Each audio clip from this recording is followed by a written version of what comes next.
দর্শক, স্বাগত জানাচ্ছি আমাদের নিয়মিত আয়োজন এখন প্রকাশ অনুষ্ঠানে। মা মাটি দেশের কাছে ফিরলেন বিএনপির ভারপ্রাপ্ত চেয়ারম্যান তারেক রহমান। জনস্রোতের সঙ্গে লাল সবুজ বাসে গেলেন 300 ফিটের সংবর্ধনা স্থলে। লাখ লাখ জনতার সংবর্ধনা মঞ্চে বললেন, উই হ্যাভ এ প্ল্যান। দেশের মানুষের ভাগ্য পরিবর্তনের পরিকল্পনা বাস্তবায়নে চাইলেন সবার সহযোগিতা। বললেন, এদেশ সবার। তবে এই ফেরা যেমন আবেগের, তেমনি বাস্তবতার দিক থেকেও কঠিন সব পরীক্ষারও সূচনা। কারণ 17 বছরের দেশের রাজনৈতিক বাস্তবতা, ক্ষমতার কাঠামো, জনমনের ভাষা এবং রাজনীতির চর্চা সবকিছুই আমূল বদলে গেছে। এই পরিবর্তিত বাস্তবতায় তারেক রহমানের সামনে একাধিক চ্যালেঞ্জ দাঁড়িয়ে আছে। প্রশ্ন হলো, এসব চ্যালেঞ্জ কি এবং সেগুলো মোকাবেলায় তার করণীয় বা কি হতে পারে? মোটামুটি এসব বিষয় নিয়ে আজ আমরা কথা বলবো। আমাদের আজকের অনুষ্ঠানের নাম উই হ্যাভ এ প্ল্যান। এ বিষয়ে কথা বলার জন্য স্টুডিওতে আমন্ত্রণ জানিয়েছি মারুফ কামাল খান, সম্পাদক প্রতিদিনের বাংলাদেশ এবং বিএনপি চেয়ারপারসনের সাবেক প্রেস সচিব, আছেন ডাক্তার জাহিদুর রহমান, রাজনৈতিক বিশ্লেষক। দুজনকে স্বাগত জানাচ্ছি। শুরুতে আমি যেতে চাই মারুফ কামাল খান আপনার কাছে। সেটি হচ্ছে যে আমরা চ্যালেঞ্জ, নানা রকম করণীয় বিষয় নিয়ে আজ আমরা কথা বলবো। তার আগে একটা বিষয়, সামাজিক যোগাযোগ মাধ্যমে বেশ দেখতে পাচ্ছি ছবিটা। 17 বছর পর তারেক রহমান আসলেন এবং তিনি প্রথমেই জুতা খুললেন, দেখলাম ঘাসের উপর দাঁড়িয়ে জুতা খুললেন এবং মাটি স্পর্শ করলেন। ছবি দেখে মনে হচ্ছিল তিনি আবেগে আপ্লুত হচ্ছেন। দেশে ফেরার জন্য তার যে অধীর আগ্রহ, অপেক্ষা ছিল, সেই অপেক্ষার বাস্তবায়ন হলো, মানে সত্যি হলো, তিনি ফিরলেন। এই আবেগটা দেখলাম খুব ঘুরছে, মানে একদম সামাজিক যোগাযোগ মাধ্যম সবাই নেপথ্য গান দিয়ে দেখছে বিষয়টা। এই জায়গাটা একটু শুরু করতে চাই, তারপর আমার মূল আলোচনা আসবে। একটু ধন্যবাদ আপনাকে, আমার সহ আলোচক ডক্টর জাহেদকে এবং আরও যারা শুনছেন বা শুনবেন তাদের সকলকে ধন্যবাদ। আপনি খুবই আবেগ সঞ্জাত একটা বিষয় তুলে এনেছেন। এটা আমাদের জন্য খুবই আবেগের বিষয়, বাংলাদেশের মানুষের জন্য খুব আবেগের বিষয়। কিন্তু যিনি একজন নেতা, যিনি দেশকে পরিচালনা করবেন, দলকে পরিচালনা করবেন অথবা রাষ্ট্রকে পরিচালনা করবেন, এইরকম একজন মানুষ, তার কাছ থেকে তো আবেগ কাঙ্ক্ষিত বা প্রত্যাশিত নয়। আমার মনে হয় যে এটা আবেগ নয়, তিনি অত্যন্ত মাটি ঘনিষ্ঠ হয়ে বাস্তবের মুখোমুখি দাঁড়িয়ে এটা একটা প্রতীকী অবস্থান তিনি ব্যক্ত করেছেন। জি, মাটির প্রতি তার যে ভালোবাসা, দেশের প্রতি তার যে ভালোবাসা, দেশের মানুষের প্রতি তার যে ভালোবাসা, সেটা আপনার রবীন্দ্রনাথের গান আমরা জানি, ও আমার দেশের মাটি তোমার পরে ঠেকাই মাথা। এটা এই গানের মধ্যে দিয়ে যে প্রতীকী ব্যঞ্জনা আমাদের সামনে, আমাদের মানসপটে ভেসে ওঠে, সেটাই তিনি ডেমনস্ট্রেট করবার চেষ্টা করেছেন। মানুষের প্রতি তার কমিটমেন্ট, ভালোবাসা, এটারই বহিঃপ্রকাশ ঘটিয়েছেন। খুব সংক্ষেপে আমি এটুকুই বলছি। আমি যেতে চাই একটু জাহিদুর রহমান আপনার কাছে। সেটি হচ্ছে যে, মানে আলোচনায় ফিরতে চাই, তারেক রহমানের এই যে প্রত্যাবর্তন, মানে দেশে ফেরা, যেভাবে মানুষ গেল, মানে লাখ লাখ মানুষ, মানে এগুলো আমরা ওইভাবে দেখিনি কখনো। তার এই ফেরাটা নিয়ে অনেক কথা হবে, কিন্তু একটা প্রশ্ন জায়গা যে গণতন্ত্রের যে ভিত্তি, গণতন্ত্রের যে খুঁটি আমাদের ছিল, সেটা বলাই যায় এখন দুর্বল। সেই খুঁটিটা ঠিক কতটা শক্তিশালী হবে? গণতন্ত্রের খুঁটি দুর্বল না, খুঁটি বলে কিছু বহু আগে থেকেই নাই। শেখ হাসিনা সব উপড়ে ফেলে দিয়েছেন, মানে খুঁটি নেই না। আচ্ছা, শেখ হাসিনা 14 সালের পর থেকে, 8-এর পরও খানিকটা ছাড় দেই, 11 সালে আমরা একটু যদি ধাপে ধাপে আসি, সংবিধান সংশোধন করলেন, পঞ্চদশ সংশোধনী করে তিনি তত্ত্বাবধায়ক সরকার ব্যবস্থা বাতিল করে দিয়েছিলেন। ওদিন থেকে আমরা বুঝি উনি কোন শয়তানিটা করতে যাচ্ছেন। ওই সময় থেকে খুঁটি দুর্বল হতে শুরু করলো। 14 সাল থেকে আসলে কোনো খুঁটি এক্সিস্ট করে না, কোনো খুঁটি এক্সিস্ট করে না। 18-তে রাতের ভোট, 24-এ এগুলো আসলে ছিল না। শুরুর দিকে খানিকটা, অনেকে শেখ হাসিনাকে ফ্যাসিস্ট সরকার বলে, শুরুর দিকে শেখ হাসিনার ফ্যাসিস্ট সরকার ছিল, শেখ হাসিনার সরকার। 18 পর্যন্ত আমি এটাকে ফ্যাসিস্ট বলতে প্রস্তুত। 18-এর পর 18 এটা একটা মাফিয়া রেজিম হয়ে গেছে, ক্রিমিনালদের একটা গ্যাং, সে স্টেটের পাওয়ার নিয়ে লুট করছে, টাকা পাচার করছে, এই তো ছিল কাজ। সো গণতন্ত্রের খুঁটি কিছুই নেই। সো কাজটা কত কঠিন এটা দিয়ে আমরা আসলে বুঝতে পারি। সেই খুঁটি এখন এত খুঁটি তো এই জন্যই একটা জিনিস দেখবেন, আমরা অনেকে ভুল তুলনা করি। জি, শ্রীলঙ্কা আর নেপালেও তো সরকার পতন হলো অভ্যুত্থানের মুখে, ওই দুটা দেশ এত দ্রুত সামাল দিয়ে উঠলো কিভাবে? বাংলাদেশকে দুটো দেশের সাথে তুলনা করলে চলবে না, কারণ শ্রীলঙ্কা, নেপাল দুটোতেই বৈধ নির্বাচিত সরকার ছিল। গোতাবায়া রাজাপাকসা যথেষ্ট মিসম্যানেজমেন্ট করেছেন, কিন্তু উনি তো ভোট চুরি করেন নেই। Same goes in Nepal. ফলে তাদের স্টেটের স্ট্রাকচারটা টিকে ছিল, গণতন্ত্রের খুঁটিগুলো ছিল। আচ্ছা, আমরা তুলনা করব মিডল ইস্টের সাথে, যেখানে আসলে দীর্ঘকালীন স্বৈরশাসক থাকে এবং তারা গণতন্ত্রের সব খুঁটিগুলো ভেঙে ফেলে। খেয়াল করে দেখবেন ওগুলো কিন্তু টার্ময়েলের মধ্যে আছে। সবচেয়ে কম টার্ময়েল যে দেশটাতে ছিল তিউনিসিয়াতে, সেটাতেও এখনকার অবস্থা ভালো না শেষ পর্যন্ত। মিশরে তো সেনা শাসন এসছে, আর 4টা দেশে গৃহযুদ্ধ শুরু হয়ে গেছে, তাই না? সেই কারণে বলছি চ্যালেঞ্জ ইজ সো হাই, এটা কোনো সন্দেহ নেই। তবে আমি আসার জায়গাটা বলছি, মিডল ইস্টে যে দুটো দেশে গৃহযুদ্ধ শুরু হয়নি, তিউনিসিয়া এবং মিশর, ওখানে দুটো রাজনৈতিক দল গোপনীয়ভাবে ছিল। এরা আসলে জামাতের মতো মতাদর্শের দল। মিশরে ছিল মুসলিম ব্রাদারহুড, আর তিউনিসিয়াতে এনহাদা। আচ্ছা, এরা বিএনপির মতো এত প্রকাশ্য এবং গ্রাসরুট পর্যন্ত এই পরিমাণ অ্যাক্সেস থাকা দল না। সুতরাং বাংলাদেশে গণতন্ত্রের খুঁটি না থাকলেও এই খুঁটি স্থাপন করা এবং সেটাকে রক্ষা করা যদি কাউকে দিয়ে সম্ভব হয়, সেটা বিএনপিকে দিয়ে সম্ভব। কারণ ওই যে বলছি, আপনার গ্রাসরুট পর্যন্ত সেই শক্তি আছে।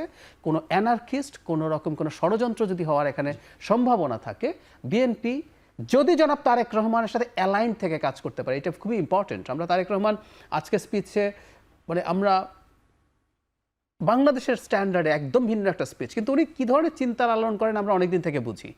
সো এই স্পিচটা এরকমই হবে আমরা অনুমানও করতে পারছিলাম। কিন্তু দল যদি তার সাথে অ্যালাইন থাকতে পারে, তাহলে গণতন্ত্র পুনরুদ্ধার করা তার পক্ষে, এই দলের পক্ষেই সম্ভব। আসবো জাহিদ ভাই।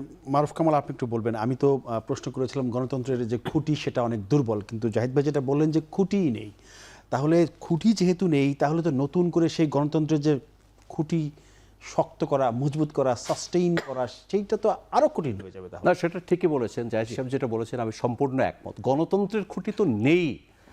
বেসিক্যালি যে এদেশে শেখ হাসিনার যে উনি যেটাকে মাফিয়া রেজিম বললেন, এই মাফিয়া রেজিম কি করেছে? এই রাষ্ট্রকে প্রায় একটা ব্যর্থ, এটার কিন্তু রাষ্ট্রের স্ট্রাকচার নেই। রাষ্ট্র তো একটা বিমূর্ত বিষয় না। রাষ্ট্র কিন্তু কতগুলো কাঠামো, কতগুলো স্ট্রাকচার নিয়ে রাষ্ট্র গঠিত। সেই স্ট্রাকচারগুলো, রাষ্ট্রের যে সমস্ত প্রাতিষ্ঠানিক ভিত্তিগুলো, প্রাতিষ্ঠানিক কাঠামোগুলো, সব কিন্তু উনি মিসমার করে দিয়ে গেছেন, সবগুলো ধ্বংস করে দিয়ে গেছেন। তো সুতরাং আমাদেরকে প্রথমে, আর তারপরে আরেকটা বড় কথা হচ্ছে, একটা রাষ্ট্র, আধুনিক একটা রাষ্ট্রের সবচেয়ে বড় বিষয় হচ্ছে তার সার্বভৌমত্ব, রাষ্ট্রীয় সার্বভৌমত্ব। এটাও কিন্তু কম্প্রোমাইজড। শেখ হাসিনার এই শাসনে এটা কম্প্রোমাইজড হয়ে গেছে। তো সুতরাং আমাদের অনেকগুলো চ্যালেঞ্জ আছে। আমাদেরকে একটি খালি স্বাধীনতা না, এই রাষ্ট্রের সার্বভৌমত্বকে রেস্টোর করতে হবে। আমাদেরকে রাষ্ট্রের যে সমস্ত কাঠামো ধ্বংস হয়ে গেছে এগুলোকে পুনরুদ্ধার করতে হবে। রাষ্ট্রকে নতুন করে বিন্যস্ত করতে হবে, যুগের চাহিদার আলোকে সেটাকে সুসজ্জিত করতে হবে। এবং তারপরে এই রাষ্ট্রের যে পরিচালন ব্যবস্থা, গণতন্ত্র হচ্ছে রাষ্ট্র পরিচালন ব্যবস্থা, এই রাষ্ট্র পরিচালন ব্যবস্থাকে গণতান্ত্রিক করতে হবে, গণতন্ত্রায়ন করতে হবে। সেটা তো অনেক বড় চ্যালেঞ্জ। এগুলো সবগুলো মিলেই কিন্তু একটা বিশাল চ্যালেঞ্জ। এবং আজকে আপনারা সকলেই জানেন, আমরা প্রত্যেকেই জানি, বলা হতো, আপনারা জানেন না ওই আমলে কি বলা হতো, বিকল্প কোথায়, আমি ছাড়া কে আছে, এরপরে কে? অর্থাৎ তিনি একটি রাষ্ট্রকে একটা বিকল্পহীন অবস্থায় নিয়ে গেছে। তার চামচারা, তার অনুসারীরা, তাকে যারা মদত যোগাতো, তারা বলতো বিকল্প দেখান। তার মানে বিকল্প, সব বিকল্প ধ্বংস করার তাদের পরিকল্পনা ছিল এবং তারা করেছেন। রাষ্ট্রে যেন কোনো বিকল্প না থাকে, রাজনীতিকে তারা ধ্বংস করেছেন, রাজনৈতিক দলগুলোকে স্বাভাবিকভাবে চালা, এবং নিজের দলটা সেটাও তো খেয়ে ফেলেছেন। নিজের দলও ছিল, এটাকেও তিনি, মানে ওই যে কি সাপ বলে ওটা, অ্যানাকোন্ডা, যেমন নিজেকে গিলে খায়, সেভাবেই আওয়ামী লীগ বলেও কিছু নাই, ওটা কোনো রাজনৈতিক দল না, এটা একটা মাফিয়া সংগঠনে মাফিয়া দলে পরিণত করেছেন। সুতরাং এই যে অবস্থা, এই যে এটাকে সবকিছু পুনর্গঠন, এবং সেখানে বিকল্পহীন হয়ে গেছে। আজকে মানুষ তারেক রহমানের জন্য এত উদ্বেলিত কেন? মানুষ কিন্তু শূন্যতা চায় না, মানুষ শূন্যতা পূরণ করতে চায়। এই যে একটা ঝঞ্ঝা বিক্ষুব্ধ সাগরে যে বাংলাদেশের যে জাহাজ যেটা ভাসমান, যার কোনো লক্ষ্য নাই, কোনো ক্যাপ্টেন নেই, মানুষ ক্যাপ্টেন চায়, নেতা চায়। এই জন্য তারেক রহমানের প্রতি তাদের প্রত্যাশা বেড়েছে, তারেক রহমানকে তারা সমর্থন করেছে, তারেক রহমানের কাছে ছুটে গিয়েছে, এবং তিনি নেতৃত্বের অভাব পূর্ণ করতে পারবেন বলে তারা বিশ্বাস। চ্যালেঞ্জগুলো নিয়ে আরেকটু কথা বলতে চাই বিরতির পরে এসে। দর্শক, একটা বিরতি নিচ্ছি, ফিরছি শীঘ্রই, আশা করি সাথেই থাকবেন।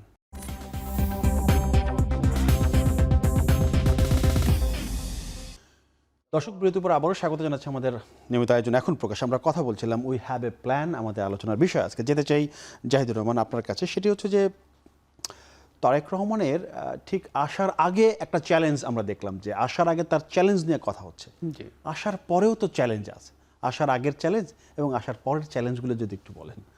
মানে পরের চ্যালেঞ্জকে ভাগ করতে পারি আমরা। একটা হলো শর্ট টার্ম চ্যালেঞ্জ হচ্ছে নির্বাচনটা ঠিকঠাক মতো হওয়ানো। আমি মনে করি নির্বাচন হবে, but challenges will be there. তারপরে যেটা চ্যালেঞ্জ সেটা হচ্ছে, আমি বলে ফেলি, বিএনপি ক্ষমতায় যাচ্ছে, অনেকে নানান যদি কিন্তু দিয়ে বলছেন, এবং জনাব তারেক রহমান রাইটলি তার দলকে সতর্ক করার জন্য বলছেন নির্বাচন সহজ হবে না, কিন্তু আমি মনে করি না জামাত কোনোভাবেই সংখ্যাগরিষ্ঠতা পাওয়ার ফাইট দিতে পারবে। তো সুতরাং আমরা এটা ধরে নেই, তর্কের খাতিরে আমার সাথে ডিবেট করতে পারেন, কিন্তু ধরে নেই উনি প্রধানমন্ত্রী হচ্ছেন, তো পরবর্তীতে আরেকটা লম্বা চ্যালেঞ্জ। আচ্ছা, নির্বাচন নিয়ে কথাটা যদি বলি, খেয়াল করবেন ওসমান হাদি হত্যাকাণ্ডের শিকার হলেন পরিকল্পিত হত্যা, এটা একেবারেই আমরা কিভাবে তার ওখানে ভিড়ে গেল, তারপর কি হলো এবং সংঘাত লাগানোর চেষ্টা হলো, সেটা শেষ পর্যন্ত কাজ করলো না। তারপর এই যে কতগুলো প্রতিষ্ঠানের উপর আক্রমণের মাধ্যমে চেষ্টা করা হয়েছিল যে মানুষের মধ্যে কনফিউশন বাড়ে, আমি দেখেছি কিছু কনফিউশন তৈরি হয়েছিল। এখানে একটু বলে রাখা ভালো, ওসমান হাদি যেদিন গুলিবিদ্ধ হয়েছেন সেদিন আমি অনেকগুলো ফোন পেয়েছি, নির্বাচন কি অনাস্থায় পড়ে গেল, সমস্যায় পড়ে গেল, ঠিক সেদিনই কিন্তু জনাব তারেক রহমান ফিরে আসার ঘোষণাটা দিয়েছিলেন। সো এটা একটা খুবই ব্রিলিয়ান্ট ডিসিশন ছিল।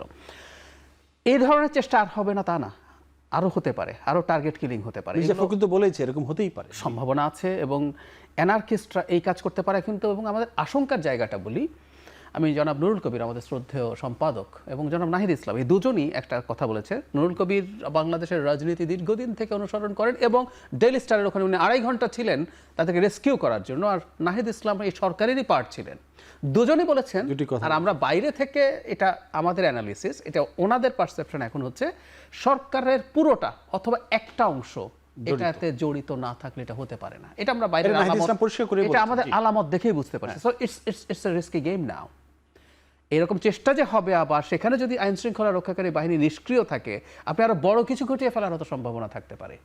এখানে বিএনপির খুবই গুরুত্বপূর্ণ দায়িত্ব আছে। ওই যে বললাম, বিএনপি পারে এখন আসলে সামনে এই জায়গাগুলোতে সে ভ্যানগার্ড হিসেবে থাকতে, কারণ তার সেই রকম সংগঠন আছে, সে সংঘাত পরিহার করে এই ব্যাপারগুলোতে নজরদারি। নুরুল কবির একটা কথা বলেছিলেন যে আমি গত 1 বছরে যত না টেলিফোন করেছি উপদেষ্টাদের, এই কয়েক ঘন্টা আমি তার চেয়ে বেশি করেছি, এবং প্রধান উপদেষ্টার সঙ্গে সম্ভবত কথা হয়েছিল, জি আশ্বাস দিয়েছিলেন, কিন্তু শেষ পর্যন্ত কিন্তু তাহলে এই ঝুঁকিটা আছে। খেয়াল করবো আমরা, বাংলাদেশ গণতান্ত্রিক পথে এগিয়ে যাক, আওয়ামী লীগ চায় না, ভারত চায় না, আরো বিদেশি খেলোয়াড় চায় না, দেশি খেলোয়াড়, দেশি রাজনৈতিক দলও মুখে নির্বাচনের কথা বলতে পারে, কিন্তু নির্বাচন না হলে তাদের সুবিধা আছে, তারা গুছিয়ে উঠতে পারে, বা এখনো সরকারের বিরাট পাওয়ার তাদের আছে, অ্যানার্কিস্টরা আছে দেশে বিদেশে নানা রকম ঝামেলা পাকিয়ে রাখার জন্য।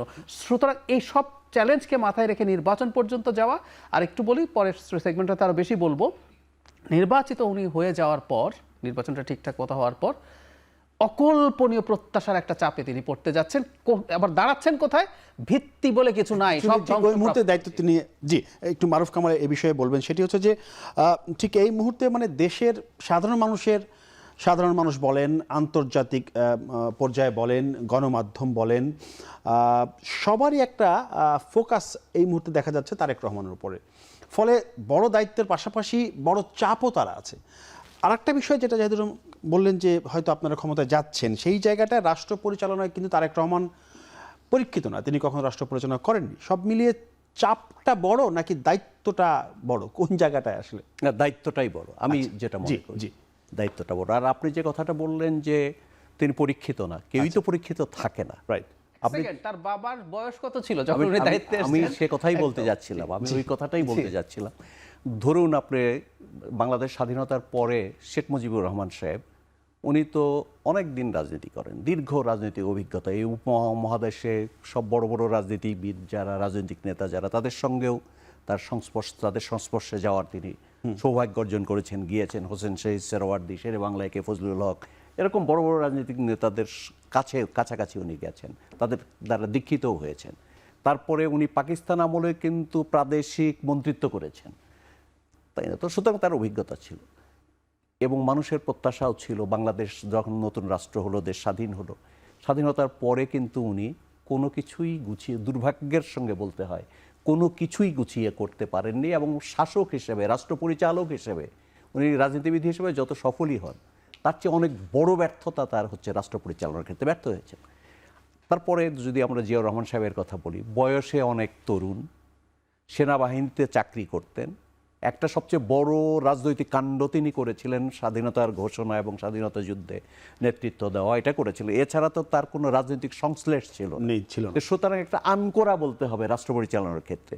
তিনি একটা আনকোরা অবস্থান থেকে এসে নিঃসন্দেহে এটা স্বীকার করবেন যে অনেক বেশি সাফল্য তার ঝুড়িতে আছে, তিনি অর্জন করেছিলেন।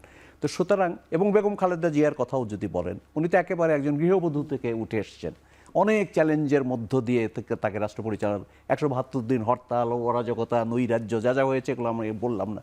তারপরেও তো নারী শিক্ষা থেকে আরম্ভ করে অনেক ক্ষেত্রে, তারপরে বড় বড় স্থাপনা নির্মাণ, যমুনা সেতু থেকে আরম্ভ করে যেগুলো করেছে, শিক্ষার হার বাড়ানো, এনরোলমেন্ট বাড়ানো, আমাদের যে সম্পদ বৃদ্ধি, যেটা এগুলো আমাদের দেশজ সম্পদ, এগুলো বৃদ্ধির ক্ষেত্রে তার অবদান আছে। তাকে তো অনেকটাই, আমি মনে করি যে অনেকটাই তিনি রাষ্ট্র পরিচালনায় সফল হয়েছিলেন। প্রোপাগান্ডার কথা যদি আমরা বাদ দিই সেটা বলতে গেলে। তো সুতরাং একজন একেবারে নতুন এসে, আন্তরিকতাটা বড় জিনিস, এবং আপনি অন্যদের সাহায্য কতটা নেবেন। আমার মনে হয় তারেক রহমান এই মানে প্রবীণের অভিজ্ঞতা এবং নবীনের প্রাণশক্তিকে কাজে লাগিয়ে তিনি সফল হবেন, কেন তার আন্তরিকতা আছে বলে আমার বিশ্বাস। আমি মনে করি আজকে দেখেন উনি যে অনেকদিন নির্বাসনে ফিরে এসে যে তার যে মানে ওটাকে কি বল, আস্থার যে অভিব্যক্তি, এবং তিনি যে শব্দ চয়ন, বাক্য বিন্যাস যেটা করেছেন, তিনি যে সমস্ত কয়েনেস করেছেন, এই যে বলেন আই হ্যাভ এ প্ল্যান, ওই আপনার আসবে আলোচনায়, হ্যাঁ, সেটা তিনি যে বলেছেন, তাহলে একটা নিশ্চয়ই উনি তো ব্লাব দেওয়ার জন্য বলেন, উনি চিন্তা করেছেন, পরিকল্পনার কথা বলেছেন, সে পরিকল্পনা নিশ্চয়ই তার আছে।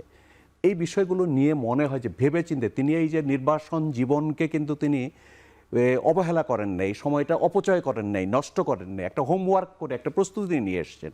তারপরেও তো আমাদের মতো সমস্যা সংকুল দেশে, এবং উনি যে একটা ভোলাটাইল সময়ের মধ্যে, এবং উনি যেটা বললেন যে কোনো ভিত্তিই নাই, এই অবস্থায় দাঁড়িয়ে অনেক বেশি চ্যালেঞ্জের মধ্যে ওনাকে দায়িত্ব, যদি উনি নির্বাচিত হয়ে আসেন, জনগণ তাকে দায়িত্ব দেয়, অনেক বড় চ্যালেঞ্জের মধ্যে তাকে দায়িত্ব নিতে হবে।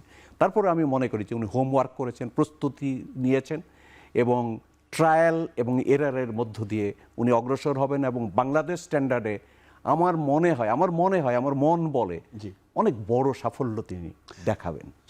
সেটাই দেখতে চাই, আমরা অপেক্ষা করতে চাই এবং নজরে রাখতে চাই। দর্শক, একটা বিরতি নিচ্ছি, ফিরছি শীঘ্রই, আশা করি সাথেই থাকবেন।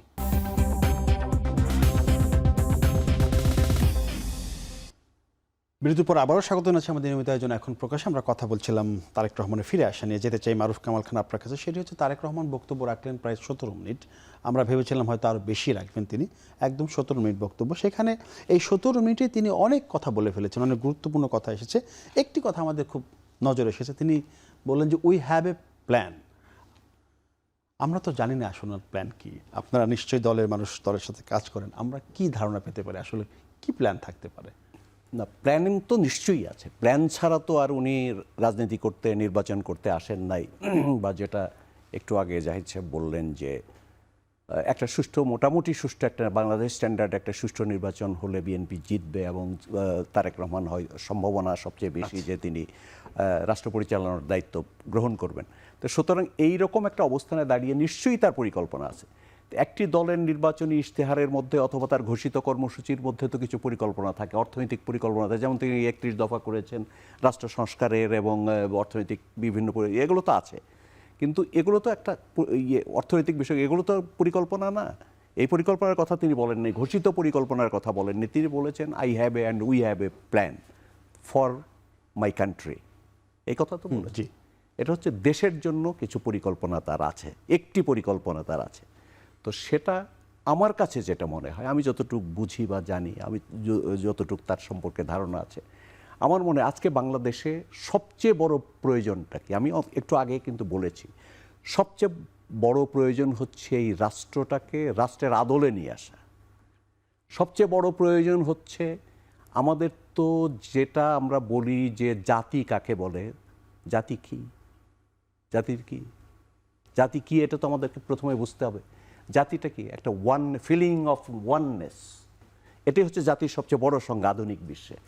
ওয়াননেস, একত্র বোধের যে অনুভূতি, এটাই হচ্ছে জাতি। আচ্ছা, আজকে কিন্তু সেটা আমাদের মধ্যে নাই।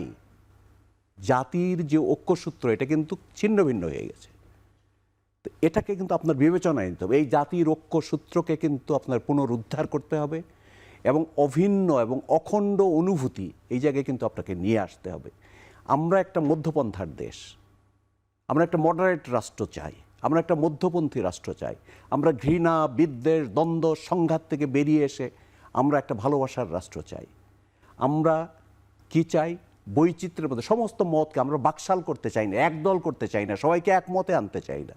আমরা কিন্তু বৈচিত্র্যের মধ্যে ঐক্য নির্মাণ করতে চাই, আমরা কিন্তু শৃঙ্খলা ফেরত আনতে চাই। আমরা এই যে মোবোক্রেসি যেটা চলছে, কিছু লোক একত্রে সংঘবদ্ধ হয়ে যে কাউকে অথবা যে কোনো কয়েকজনকে বা অনেককে আঘাত করছে, আহত করছে, নিহত করছে, প্রতিষ্ঠানে গিয়ে হামলা করছে, এই যে মোবোক্রেসি, আইনের শাসনের অভাব, এখানে আইনের শাসন আমরা প্রতিষ্ঠিত করতে চাই। এখানে গায়ের জোরের না, এখানে আইনের শাসন কায়েম করতে হবে, প্রতিষ্ঠিত করতে হবে। জি এইগুলোই হচ্ছে পরিকল্পনা। জি জাহিদুর রহমান, আপনি একটু বলবেন। সেটি হচ্ছে মারুফ কামাল বললেন যে ঐক্যের জায়গাটায় তিনি একটু কথা বলেছেন। ওই জায়গাতে একটু বলি যে তারেক রহমান আজকে বক্তব্য বলেছেন যে এখনও আধিপত্যবাদীরা ষড়যন্ত্রে লিপ্ত, সেক্ষেত্রে ওই ঐক্যের কথা তিনি বলেছেন, আহ্বান জানিয়েছেন। সেই জায়গাটায় জাতীয়তাবাদী শক্তি, প্রগতিশীল শক্তি, গণতান্ত্রিক শক্তি, এই শক্তিগুলোকে ঐক্যের জায়গায় কিভাবে এখন মানে কতটা মজবুত করা যাবে, মানে বাধার যে সুতাটা সেটা কিভাবে বাঁধবেন এখন? প্রথম কথা হচ্ছে কাজটা খুব কঠিন। খুব কঠিন কেন? এই সময় ঐক্য সবচেয়ে বেশি দরকার, কিন্তু এই সময় ঐক্য হওয়ার সম্ভাবনা সবচেয়ে কম। মানে এক অদ্ভুত প্যারাডক্স। সমস্যা কি? সমস্যা হচ্ছে, আচ্ছা কেন দরকার? কারণ স্টেট ইজ ফ্র্যাজাইল। স্টেট বলে কিছু এক্সিস্ট করছে না। আমাদের নতুন করে স্টেট তৈরি করতে হবে। স্টেট মানে প্রতিষ্ঠান, স্টেট মানে এর বিভিন্ন নানা রকম কাঠামো ধ্বংস করে সেগুলো রেডি এগুলো করা। তো এটা বিপদের জায়গা। পুলিশ স্পন্টেনিয়াসলি কাজ করবে। আপনার চোখের সামনে দুটো প্রতিষ্ঠান পুড়িয়ে ফেলা হচ্ছে। বিশ্বের বাংলাদেশকে যদি চেনে মিডিয়ার দিক থেকে, আপনি তার সমালোচনা করতে পারেন, তার সমালোচনার কাজ আছে, কিন্তু আপনি পুড়িয়ে দিচ্ছেন, ঘন্টা ধরে এই তাণ্ডব চলছে, কিছু হচ্ছে না। সো স্টেট নাই। আচ্ছা, এই কারণেই ঐক্য বেশি দরকার, যে আমরা অন্তত সংঘাতে যাতে জড়িয়ে না পড়ি, যেহেতু স্টেট ইজ নট ফাংশনিং নানান কারণে। কেন আবার এই সম্ভাবনা কম? আবারও বলছি, মিডল ইস্টে যখন দেখবেন ইজিপ্ট, তিউনিসিয়া নির্বাচনের পরও দুই পক্ষ মারামারি করতে করতে এরপর সামরিক শাসন নিয়ে এসছে বা আরেকজন অথরিটেরিয়ান সরকার তৈরি করছে। এটা কেন হয়? দীর্ঘ সময় যখন একটা স্বৈরাচারী সরকার থাকে, ও আপনার উপর বল প্রয়োগ করে। তো আপনার জবাবটা কি হয়? আইদার আপনি চুপ করেন, ভিতরে ভিতরে ক্ষুব্ধ হতে থাকেন, অথবা আপনিও পাল্টা বল প্রয়োগ করার চেষ্টা করেন। সেটাই স্বাভাবিক। জি, এটাই নিয়ম। মানে আমরা গণতান্ত্রিকভাবে কিভাবে পরস্পরের সাথে এনগেজ করতে হয়, এই শিক্ষাটা আমাদের মাথায় আর নাই আসলে। কোনো কালেই এটা খুব ভালো ছিল তা না। এই শেখ হাসিনার 15 বছরে এটা একেবারেই ধ্বংস হয়ে গেছে। ফলে দেখবেন শেখ হাসিনা চলে গেলেন, এবার আমরা ওই বলে না অস্ত্র জমা দিয়েছি, ট্রেনিং জমা দেয়নি, কিন্তু আমরা অস্ত্র ট্রেনিং কোনোটাই জমা দিইনি। আমরা পরস্পরের দিকে এবার তাক করা শুরু করলাম, কারণ আমার তো ওই ভিতরে ক্ষোভ আছে, রাগ আছে, আমি এবার পরস্পরকে আক্রমণ করতে শুরু করলাম। সো সম্ভাবনা খুব কম এখানে। কিন্তু আমাদের ওই যে বারবার বলছি, আমরা অন্য দেশ দেখে শিখতে পারি। এটার potential risk is very high, very high. আমরা পরস্পরের মধ্যে যে কাজগুলো করি, এখানে জনাব তারেক রহমানের কথা আমি প্রশংসা করব। আজকে স্পিচে তিনি খুবই ইনক্লুসিভ একটা চিন্তা দেখিয়েছেন, যে সব জাতি, ধর্ম, বর্ণ, পাহাড়ের, সমতলের সব মানুষকে তিনি একত্র করতে চান। এবং খেয়াল করেন, অন্য কোনো রাজনৈতিক দল নিয়ে কোনো টাফ কথা, এমনকি আওয়ামী লীগকে নিয়েও না, একটা বারও তার কোনো দলের নাম আসেন তার মুখে। ইভেন এখন জামায়াতের সাথে তাদের সমস্যা, মানে বেশ শক্ত রেটরিকের বক্তব্য শুরু হয়ে গেছে, কিছু বলেননি, বরং সবাইকে নিয়ে কাজ করতে চেয়েছেন, শান্তি স্থিতিশীলতা সবাইকে নিয়ে একসাথে করতে চেয়েছেন, এদের সবার। তো আমি তার জায়গা থেকে এটা করতে, ওনার আন্তরিকতা আছে, চেষ্টা আছে, কিন্তু আমি সন্দিহান বিশেষ করে অপরাপর রাজনৈতিক দলগুলো কি করবে। জামায়াত এবং এনসিপির দিক থেকে অনেক সময় জামায়াতের ছাত্র সংগঠন, ছাত্র শিবির এত কুৎসিত কুরুচিপূর্ণ স্লোগান দিয়েছে জনাব তারেক রহমানের সম্পর্কে, এগুলো বাংলাদেশের ইতিহাসে কোনোদিন হয়নি। আমি তারপরে প্রশংসা করি, ধরুন ছাত্রদল তো এজিটেটেড হতে পারত, ছাত্রদল যদি সাংগঠনিকভাবে দাঁড়াতো এদের বিরুদ্ধে, এদের টিকে থাকা সংঘর্ষ, নানা রকম ঝামেলা হতে পারতো, টিকে থাকা মুশকিল। কিন্তু এই জন্য বলছি, এদিক থেকে ঠিক আছে, কিন্তু অন্য দিকগুলোকে, অপরপক্ষকে আসলে সতর্ক থাকতে হবে। যাতে বিরতির পরে সেই আলোচনা শেষ করতে চাই, একটা বিরতি নিচ্ছি দর্শক, ফিরছি শিগগিরই, সাথেই থাকুন।